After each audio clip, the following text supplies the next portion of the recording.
used to come under the bridge here, up to work. Right. That was whatever that goes to now, I don't know. It's like new houses and whatever. If you get out, that's what he wants. The road motors. So this is where they used to keep the road wagons and Yeah, that was whatever. where they dealt with them and all that.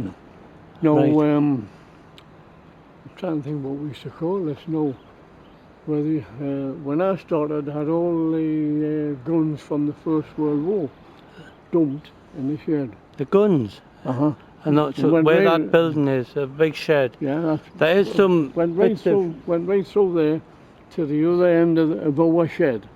Right. And it was all stocks of. I was just saying, I had still had the motor Flanders on, and they stayed there until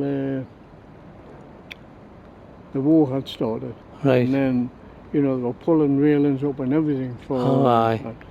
So they took all away and all melted down. So what do you think this building was here, Jerry? I mean, it's been fine. What would have been initially was the original. Well, that's the original. But the original station that was in Gateshead, I guess the station was here. But this was an original one, Jerry, that came before Central Station. Oh, you mean the I'm one talking about 1820 odd. You know, this year, and they had built the hotel. That were back, and then it only lasted about 10 years. And then they made it into the workshop for building the locomotives. Yeah, well, the workshop where they built them, come up here, and actually it was between here, that's the end of the shed, and there was a buffer. And that was what was left, we used to call it the Red Yuff Railway. That's right, right. This was the Red Yuff Railway, and this was the Red Yuff Station, originally. Now, can you see them buildings right along there, Jerry? Yeah. Yep. See? That is part of the original, actually, that was where they built there used to be a place over there before my time when they built engines and rebuilt them and maintained the engines. Yeah. Then they decided to move all the men from there to Dalton, to Stuperdale, and there used to be a job. They used to go out in the morning, and during the war they were working 12 hours, and they went at 6 o'clock in the morning till 6 o'clock at night. And we had a job in the morning, a job at night. The one in the morning took them there, and the one at night brought them back. And there was hell in the war, but they did it, and right until after the war, they still called it the Dalton. We used to call it the Dalton Workman. But So how many was on the train? How many of them was there, Jerry? Oh, it's quite a lot. I mean, so they were travelling all the time down all there? The time, yeah, right through the war. So it must have been quite a few men went. Because I mean, it was a normal sized train, with about 7 or 8 coaches on. Never? Yeah. But we just used what we called a Baltic, a side tank engine. And I mean, it wasn't very far, just a Dalton, and then up to, actually, I used to all get out at North Road, which is just north of Dalton, and that was where they transferred all the building of certain types. But then, of course, all the big stuff went to Doncaster, and that's where all the Grizzlies were built. Yeah. Doncaster. So it was. But it's a long time now. But definitely that was where they kept all those guns. They used to come right up here. That's the Railwaymen's Club. Yeah, and we used to all we always used to contribute from up here. Big place. It was quite famous for its snooker and the gymnasiums. all the professionals used to come and practice there because the tables were so well looked after. Aye. I don't know whether you remember any of them professionals. There's a kid called Nolan. All right. And, Davis.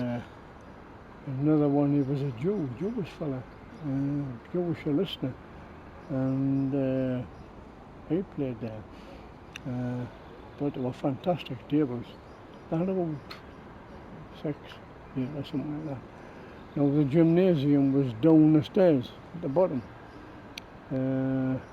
Did you ever use it, Jerry? Did you ever use it? The gymnasium? That I kind of go with Billy Exley and Ginger Roberts and one or two more used to do their training there. And I remember Billy Exley told us one day his father used to train him in there. He was his trainer. And quite a few of the lads used to have a bit punch up with him, you know. And, but anyway, I says, what's the worst thing that happened? He says, well, I was in this fight, and he says, I hit him with everything but the stool. And he says, I don't know. He says, I couldn't hurt him at all. And then he says, all of a sudden, he says, I just saw this one coming. Bang. He says, the next time I woke up, he said, I was flat on my back on the floor. He says, I hit him with everything. And then he just hit me with this one. He said, it was like walking into a wall. So, anyway, but that's just one of the stories. You know. Well, I don't know that. I mean, like, all right. Remember, we used to fire watch on top of that roof. From what roof? During the war. During the war. On the top of that All roof. right. Right. Well, we got it. You see, Margaret, see, there's been 2 stations. The one that Jerry's talking about that was in use, you know, in his time, is kind of that way on, kind of. Yeah. But here, there was this radio station that was very early, built about 1830, before the central station. Yeah. It was quite a sophisticated station, but only lasted 10 years. Have you seen photos of it in the archives? Or? There are photos. Aye. Oh, good. Yeah, so a big hotel, big. Which they did with most of them. I mean, the railways, you know, they nearly all had their big hotel next to the station. It was when the central station was built that they made this into building locomotives. All right.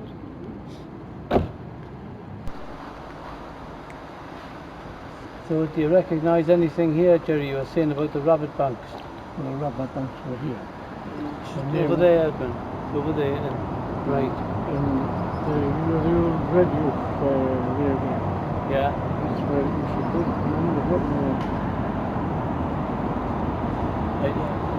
You're getting the sound all right there, Edmund. Can you come a bit closer? So the old radio flying was down by the river, wasn't it? Come up right from Dunstan, really. From the flour mill and the soap works. And the States. And the States, of course. Yeah, used to come from there. Yeah. From there. But because we used to use it, you know, it was shot a lot of coal that went to the radio firing and steel works. Right. And then we used to bring the rest stuff back. And we used to come up into the... So the radio fine and steel took a lot of coal. Oh, yeah. And well, it used to come down from Lovely Hill, you know, down to Dunstan. Yeah. It used to come down on the rope. Aye, down that inclined plane. That's right. So, well, I used to watch them. I was there, Jerry. I was there when I seen the last trucks go down that line. Oh, really? I worked there. Oh, yeah. Business there, isn't it? Yeah. So, what do you think these buildings were used for? They're quite big. Well, there was as I said, there were blacksmiths, coppersmiths, everything. Used to do everything, welding, you know, moulding, and had a bit of a foundry, had everything. You know, it was quite a compact and complete unit when you were right in the morning. Big area. Come back to a lot of new houses.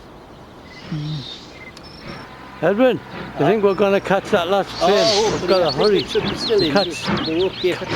Oh, hey.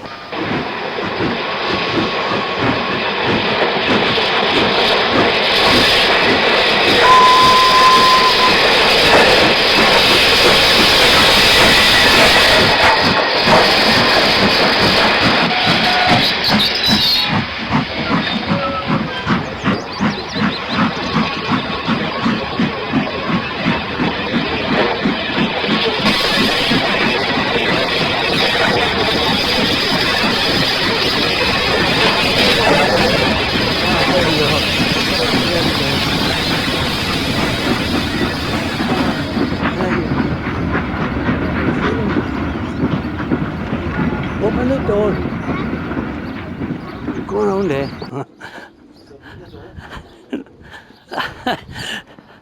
Hey, hey. Nice to see you, Jerry. Bye. Wait, we thought we'd missed it. Are you not driving? He's having a day off. He should be driving this Have you morning. not been driving this morning? Not today. Oh, right. Right, anyway, wait. Oh, we'll have a coffee then. Well, we're pleased to see you here, like. Just sit wherever you want. Right, sit in there, Edwin. Well, what's a surprise to see you here. Right. Hey, right, you are. Oh, hey, a comfortable seats, these. Right. Well, I'm one of the cheese and That's Jerry's train coming up into Bellingham now. That's the last train that came into Bellingham station, and it has a little black wreath on the front that they were waiting at Newcastle Central Station and asked Jared for permission to put the little black wreath on because it was the last train. The last train.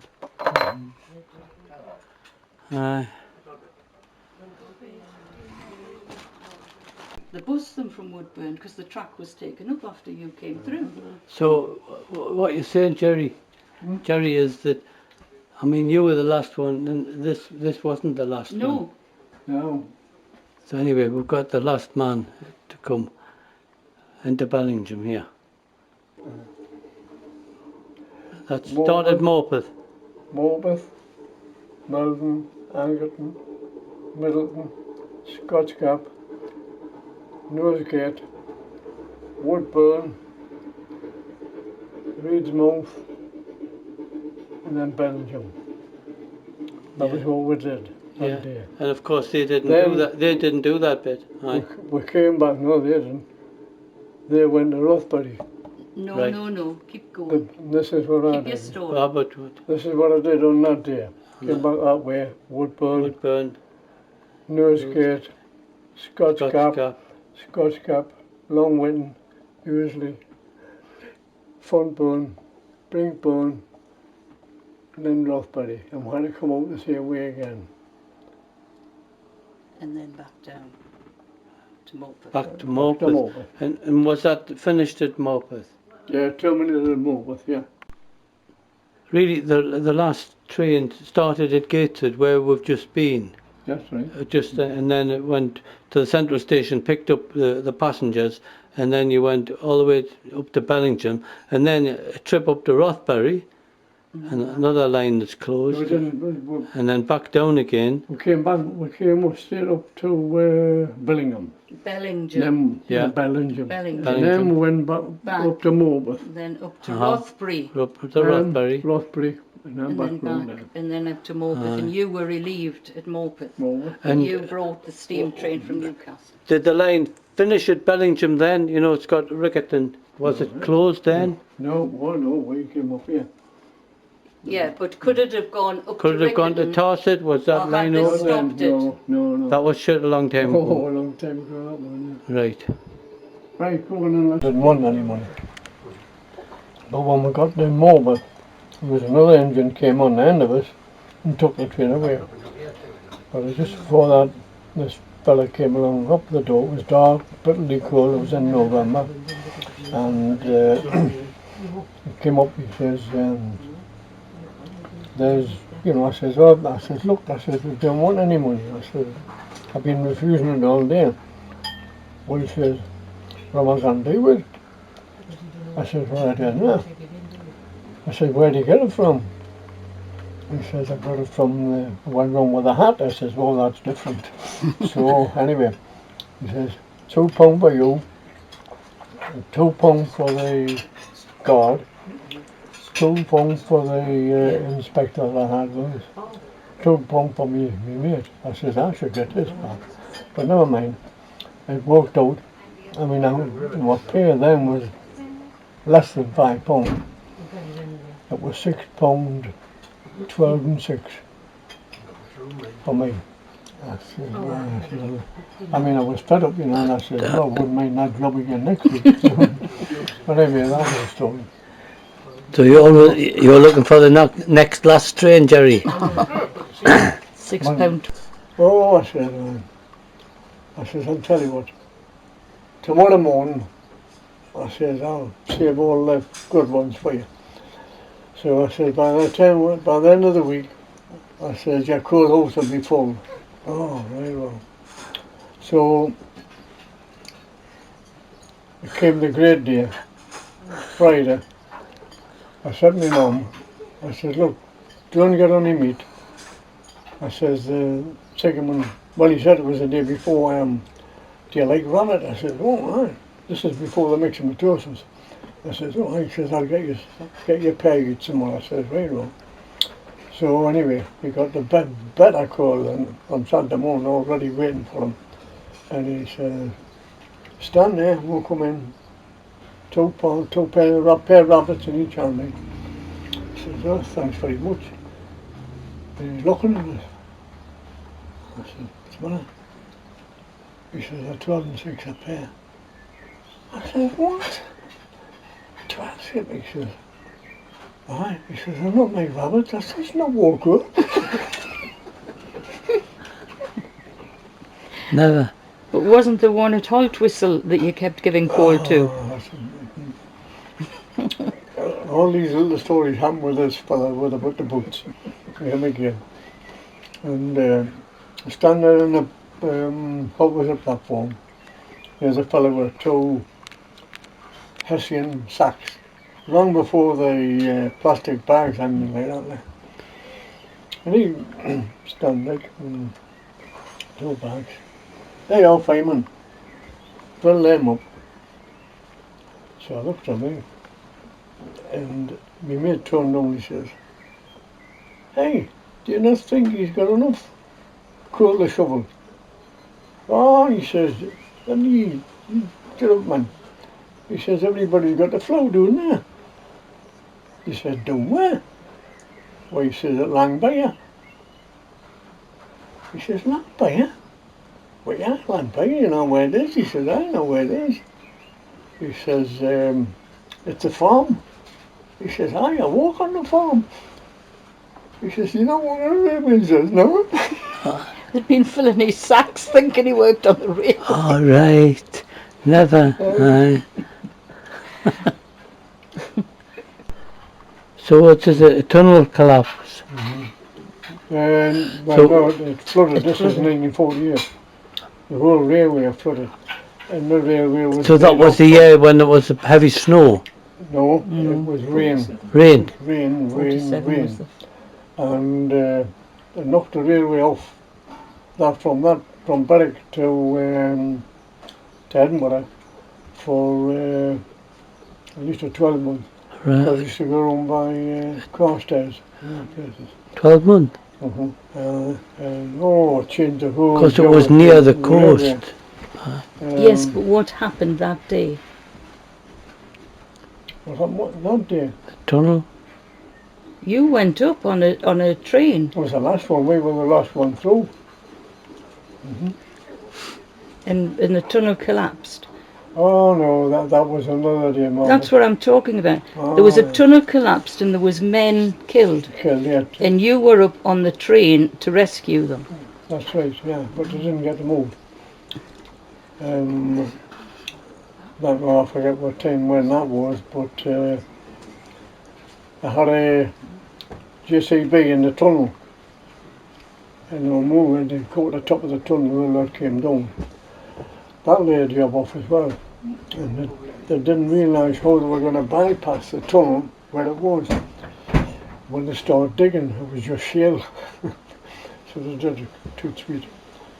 Yeah, So that's now a war grave. They never It is on the opened top. it up. Mm, They didn't open that so up. is that on the line up to Edinburgh, like, Jerry? yeah. The railway now goes around the that. cut. Goes round the tunnel. Fancy, I didn't know that. Penman Shield Tunnel. That was the name of it. What's the name? Penman Shield. It collapsed and they couldn't get the people out, so it's like a Fancy, grave. so they're still there. Mhm. Mm-hmm. Yeah, And he went up on the rescue train. You took you went up on a train carrying people that were going to try and rescue them. Then there was the disaster at Goswick. That was in 1948 as well. It was at 10 o'clock out of Edinburgh, and it was a driver and a fireman, and they had a sailor on the train giving them a ride. And of course what had happened was the driver had never read his notices, anything like that, because there was payway operations, and at Goswick, instead of going straight down, they pulled the railway up.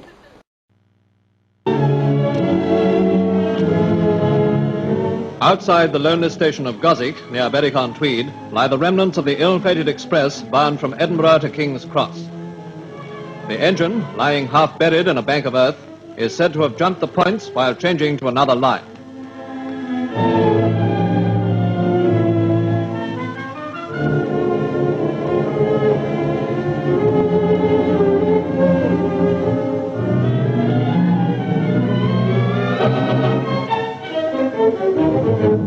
Eleven of the 14 coaches left the rails, and passengers' belongings among the wreckage bear witness to the force of the crash.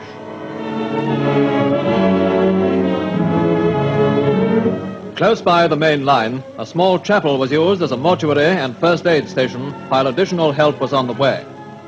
Nationwide sympathy is with those bereaved by this, the second major rail disaster within 3 days. And he made a diversion onto a slow line over. Now this is the bit. I signed on at 1:30, and my driver says, "Go on, hurry up, hurry up." I said, "What's the matter?"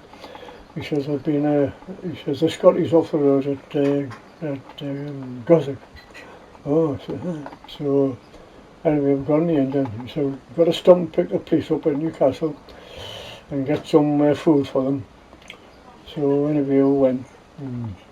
We had all the breakdown gear behind me. So we got to got the Beale, full stop. Got on the phone, the second says, "Well, you can't really go much further." But he says, "Just hang on a minute." Now, there was the time, one of these was thrown right across the railway, at an angle like that. You couldn't get one way or the other. It was a restaurant car. And he says, "You can go as far as there." And we went. I said, "Dear, still couldn't see anywhere the shunt had been in." So my mate says, "It's getting dark by this time now." He says, "Go and walk up and see what's like." Well, 29 killed. And I think we got 30 out where we were there. And I walked up. Hey, what a mess. So had they been travelling north, like? They were going south. But Oh, they went right. south and Yeah. too fast went I over. mean, they were all right, the driver and the fireman. Oh, right. And the sailor. They were still on the line. They were, well, they had, I think they'd been thrown out because the engine, when I went up and I looked at all the mess, because I was looking for the engine. And I couldn't see it. So anyway, I got back to the engine, and there was another train had pulled up on the other side of the line that it was on. Like. And he came up and he says, "What's it like?" I said, "It's a mess." And he says, I don't know where the engine is. He said, what do you mean? You know where the engine is? I said, well, I said, I can't see it. So I said, it must be under all the rubble. Well, what had happened? When it was a sharp shunt. I mean, it was only a 10 mile an hour shunt. So when he was doing about 90 or something. And anyway, it had come off and it had buried itself into the battery side, and it was covered. I couldn't see it. So one moment he says, come on, come back with us. So I went up and I was standing on the cylinder of the engine. I says, oh, this is it.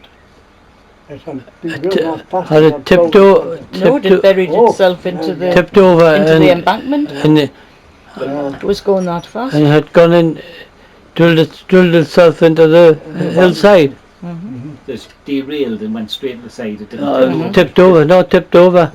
Yeah, How would it turned the go whole in? train Tipped around. over, sideways on into the hill. Then- And then he was standing on the side of the engine. And what happened was the Russian car Flipped over the top. parachuted right over the top of the engine and everything and skidded down the line. So you came to that before you came to the accident. Aye. So. I'll let you And see. you were at York the day it was bombed. Oh, well, They were going from Newcastle to London, and they were stopped north of York because it was being hit by the Luftwaffe. And they were watching it all from another couple of seconds, and they would have been in York. So was it the station getting bombed or? the station died off. Tell them what no, happened to the train. There was an A4 and it ended up on top of the area shelter in the shed. Never. Big concrete area shelter. Aye. And this thing ended up on the top. There's nobody in it, like. And it was completely wrecked. And we thought it would have rebuilt it after the war, but it didn't.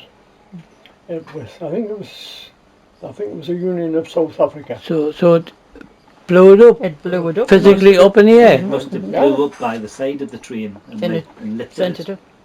And they were And he's always told this story, and we were in Wallington in the bookshop, and there was an old archive book about memories of, and sure enough, in there was a picture of this engine up on the top of the.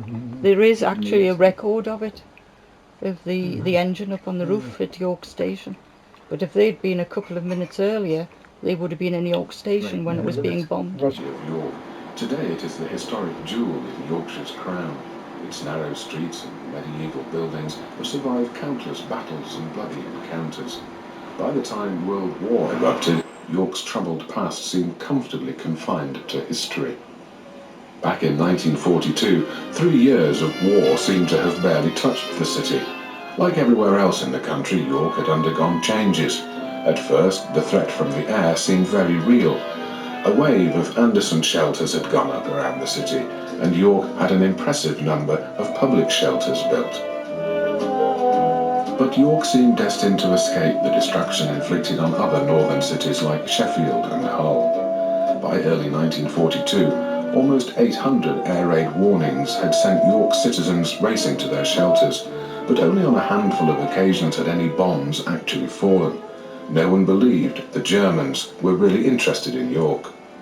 People like Edna Blakeborough, who lived on Nunthorpe Grove with her husband and 3-year-old daughter Anne, were becoming complacent. We did sit through many nights of sitting up when there was a siren and waiting of it going. And the thing was, it went so often that you thought, well, I'm not going to lose my sleep. I'm not getting up. And you didn't. We were lulled, weren't we? But Hitler had Britain's beautiful cathedral cities in his sights. On the 24th of April 1942, the Luftwaffe attacked Exeter. Bath and Norwich were hit the following nights. On April the 29th, it was York's turn. Wir flogen also in der Nacht, es war wunderbar. We flew in the night. Everything was perfect. The engines were humming. It was a wonderful, clear night. Das kann man, es war eine wunderbare, klare Nacht.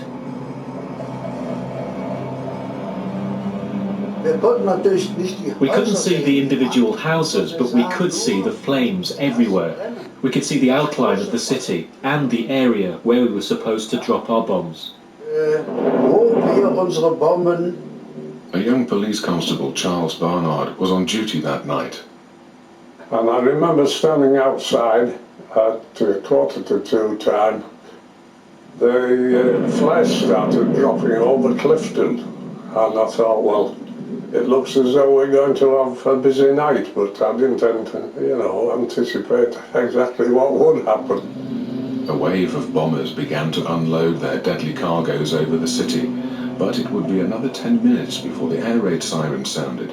At Nunthorpe Grove, Edna Blakeborough was at home alone with her daughter Anne. Well, I was fast asleep, and you can't miss it. It was the first bombs that dropped. It was a terrific sound. No one could ever lay in bed, you just knew. They were just falling all about us. It was terrific, and we were petrified. Despite the danger, Edna left the house with Anne to seek shelter next door. This aircraft came right low, and he was so low, I could see the rear gunner's face. He was in his leather, all his uniform. It was ever so plain. He was only a young man, 19 to 21, I would think. And he was machine gunning me. I think in my mind was if I kept going, he couldn't get me with a machine gun bullet. 13-year-old Brenda Milner was at home with her mother. Her father William, a qualified first aider, was on the night shift at York Station. Well, the first I remember was my mother shouting, and the air raid siren was wailing, and the bombs were dropping, and my mother was saying, "Come on, they're here." So my mother and I sat under the dining room table with the budgie in his cage, and I could hear the bombs for an hour and a half. 253 Squadron were one of the few RAF night fighter units within reach of York. They were scrambled from Hibblestow in Lincolnshire 20 minutes after the raid began and knew they were in for a difficult night. If you hadn't got radar on the aeroplane, then it was practically impossible. On a really dark night, you haven't much chance of seeing anything unless you just happened to bump into it, as it were. The Hurricanes took off and circled the town, 12 of them, all at different levels. Once the fires were going, it was not difficult to see the aircraft below you, and they had permission to shoot down any twin-engine aeroplane. Meanwhile, Lieutenant Carl Merlin was nearing his target. Dann sagte mir auch, wann ich die... The lookout told me when I should drop the bombs. He just shouted, "Now," and I pressed the button. Then, I think there were 4 250-kilo bombs which fell on York in the direction of the industrial quarter. Auf York in die Richtung der Industrieanlagen. The Bar Convent in York was a Roman Catholic school for girls run by nuns. The school had put air raid protection in place, but the attack still came as a shock. There were 6 nuns who were actually air raid wardens, and so of course they stayed above ground with their helmets on, and the rest of the community and the children went into the cellars. 60 years after they last met, these former pupils recall how the school's well-laid plans were put smoothly into action. I didn't realise there was a raid on in York, and down we went to the cellars and put the mattresses down, said the rosary. But one of the elderly nuns was missing. One of the sisters sent to find her later recounted what happened next. Mother Agnes went out along the passage to get something. Suddenly she gave a scream I shall remember until I die. It was so agonising. I told her to flash the torch, and I went along and found myself at the edge of a hole and Mother Agnes lying below on the laundry floor. Above was a hole in the roof, and I could see a dive bomber shooting up again into a sky lit up by flames from the station. She called out to the others that there was a hole, keep away. And they said, oh, we'll fetch a ladder and get you out. And she said, this was the terrible part, she said, no, keep away, I've broken my leg and I'm sitting on a bomb, I can hear it ticking. So they said, no, of course we'll get you out. But as they went, the bomb exploded and killed everybody except the youngest. A blinding dust filled our mouths and eyes, and a terrible noise of falling bricks followed it. It was pitch dark, and the smell of gas filled the cellar. Rubble from the blast blocked the escape routes from the girls' cellars. The blackness, that's what petrified me. I couldn't bear the blackness, and then wondering what was going to happen. And then people seemed to come quite quickly. An entire east wing of the convent had been destroyed. They all met together, and then they realised, of course, that some were missing. And then I suppose Sister Andrew told them what had happened. And I suppose that was the really dreadful moment. From his post in Aiken, Charles Barnard set out to help the rescue operation. Nearby, on Lavender Grove, he found all the houses along one side of the street were destroyed. There were people trapped under the debris. We dug our way through some stuff, and lots of people were saying, well, they must be dead, and we said, well, we'll see what we can find out, and Sam touches and got through to the doings, to the Morrison shelter, and they were still there, and of course they were unhurt, but they were, you know, shocked. These people talk about trauma. Well, they don't know what trauma is, some of them, when they talk about trauma. If you'd seen some of these people after the raid, they were wandering about in the streets, wondering what had happened, you know. The indoor Morrison shelters were to save many lives that night, remaining intact amid the rubble of the bomb sites. Across the city, fires from incendiary bombs began to take hold. The city's civil defences were struggling valiantly to cope. Over 3,000 homes were damaged in the raid. The injured were flooding the first aid posts. Rescue and fire services were hampered when York's water supplies failed. The main control centre was bombed out, and all phone lines went dead, leaving messengers on push bikes as the only means of coordinating operations. Actually, we got stopped off in a place called Arn, and mind they did North Salt York that night. And mind, honestly, all the war, I never saw any indiscriminate bombing, none. I mean, always there was a target there. Yeah. Like the castle, there was the bridges, or Vickers Armstrong's or something like that, like. But they seemed to aim more for the bridges. Because twice they dropped down the side of the high level bridge, and one they hit spell as well. That blew the windows over the cathedral. That one. But they did go for historic towns and cities, didn't they, deliberately? I was going to say we didn't. They did. Like They did. Might have been later on when they did Coventry. Yeah. But obviously early on they were after destroying it. Well, that was what was happening. But he says when they hit Manners Station, he said for months they could smell molasses. It was the sugar. It was all the sugar. Yes. You could smell all the what sugar. What were you carrying on the train when you were going there? It wasn't passengers, was it? Was it cargo? Like no, they had passengers. They had prisoners of war. Oh, right. So, and this is during the wartime. When you went to York. When you went to York. Oh, that was freight. That was freight. Yes, but you were still taking passengers north and south during the war. Oh, yeah. Because you had prisoners of war on the trains. War, plenty of them. There was a whole train. It was on a Good Friday, and they were in shorts and stuff. Some of them were in their bare feet. The Italians had capitulated. Yes. And we took them up to Hull with them, and they were absolutely frozen. And but they all settled in, and God didn't set us up with them maybe. So is that you on there, Jerry? Yeah. It looks a bit like you. Mm-hmm. So it says there, the end of Bellingham, the last train to use the Reedsmouth to Bellingham station of the line was RCT S/SLS 1 Spec Wanderer excursion on the 9th of November 1963.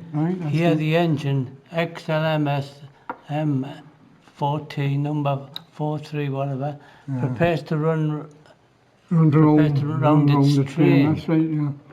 Demolition of the railway at Bellingham began the following year. Yeah. So that's you. Mm-hmm. Well, is there a different one up there? That's a different one. That must be. It's got to be, mate. Well, it looks like you, Jerry. If the cap fits. Can you see him there? Can you see my camera?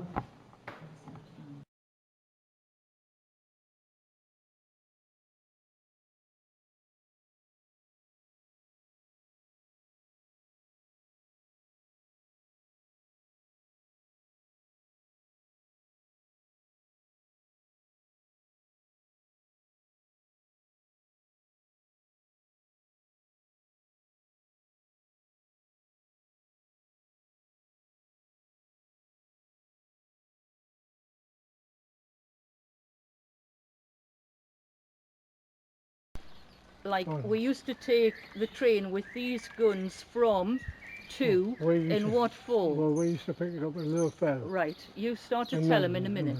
Go up beside there, point to it, and tell him you used to take the train with those. Right, Jerry. It was just a barrel. It wasn't the wasn't the whole train. Yeah.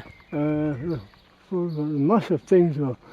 Yeah, as far as I know, it was 18 inch. The ship's gun. And I remember one day we were shunting.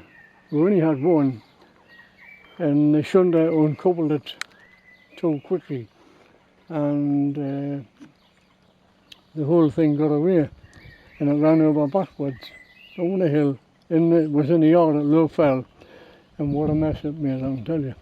Yeah, that was it. Runaway gun.